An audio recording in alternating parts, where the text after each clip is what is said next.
Welcome back. In this video, you will learn how to ingest a CSV file from your S3 bucket to Snowflake account.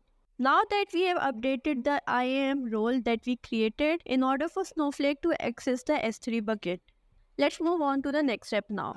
First of all, I would like you guys to switch to the role sysadmin and create a new schema inside the database e-commerce underscore dbs. For that, we will first use the database e-commerce underscore db, and then I'm going to create a schema called e-commerce underscore dev. Let's run it, and our schema has been successfully created. Now I want you guys to create an empty line item table. This is because we are going to ingest the data from our S3 bucket into this empty line item table. So we are gonna ingest the data from the line item underscore CSV folder.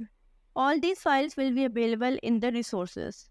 So now let's create the empty line item table. I'm gonna say create or replace table line item, and I'm going to cluster it by L underscore ship date. And the cluster key should be the same as the one present inside the schema e-commerce underscore live.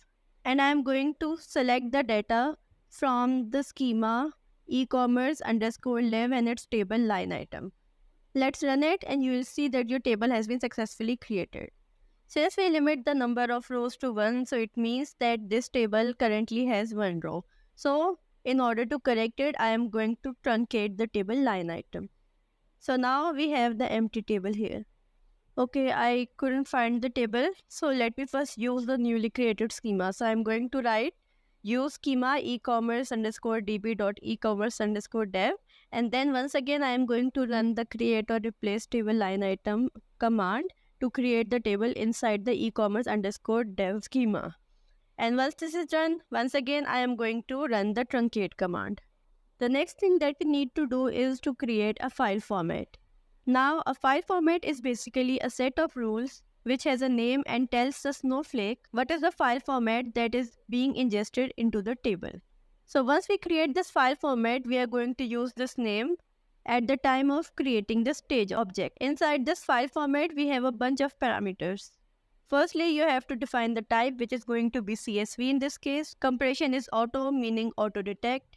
Then you have to define the field delimiter, record delimiter, and the skip header is set to true. And then there are a bunch of other parameters as well. Let's run this, and you will see that your file format has been successfully created by the name CSV load format. Once your file format is created, the next step is to create a staging table. So typically, every table has its own stage, which refers to the specific location in the S3 bucket. Okay, so we are going to create the stage by using the command create stage. I am going to call it stage underscore line item underscore CSV underscore dev, defining that it is going to be a CSV file stage for the table line item. Then the next thing is to define the storage integration, and this is going to be the integration object that we created in the previous video, whose name was AWS underscore SF underscore data. And the next thing to define is the URL. So we are going to ingest the data from a S3 bucket inside the folder line item underscore CSV. So go to that location, copy the S3 URI, and in place of URL, paste the URL that you have just copied. Now this stage refers to this location in the S3 bucket. So everything which is present inside the line item underscore CSV folder will be ingested into the table line item. And then finally, we are going to define the file format which we have just created, which is CSV underscore load underscore format. So once this is done, let's go ahead and run it. So the stage object has been created. Now it's time to list the contents present inside the stage object. So I'm gonna write list at the rate, and then I'm going to write name of our stage object. So this command shows you a list of all the contents present inside the stage object, meaning everything which the stage refers to has been listed. You can see that it is displaying all the files which are present in our S3 location that it refers to. Now it is time to ingest the data, which is done by using a simple copy command. So the command says copy into, then we have to provide the table name, which is the line item, and after the from phrase we have to provide the name of the stage object. After that, we have to define the file format, which is going to be the format that we have just created, and then we have to define what happens on error. So we are going to abort the statement in case of error. Let's run it, and you will see that all the files present inside our S3 bucket inside the table line item underscore CSV have been loaded, and you can clearly see the status to be loaded for both of the files. Moreover, you can also see the number of rows that are parsed. Now I am going to run a simple count command.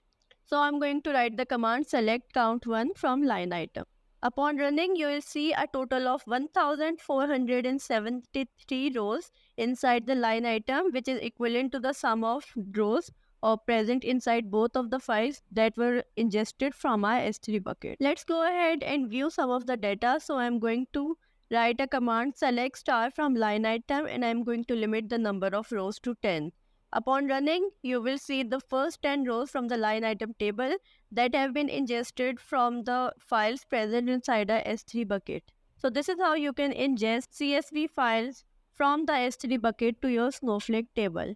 That's all for this video. I'll see you in the next one.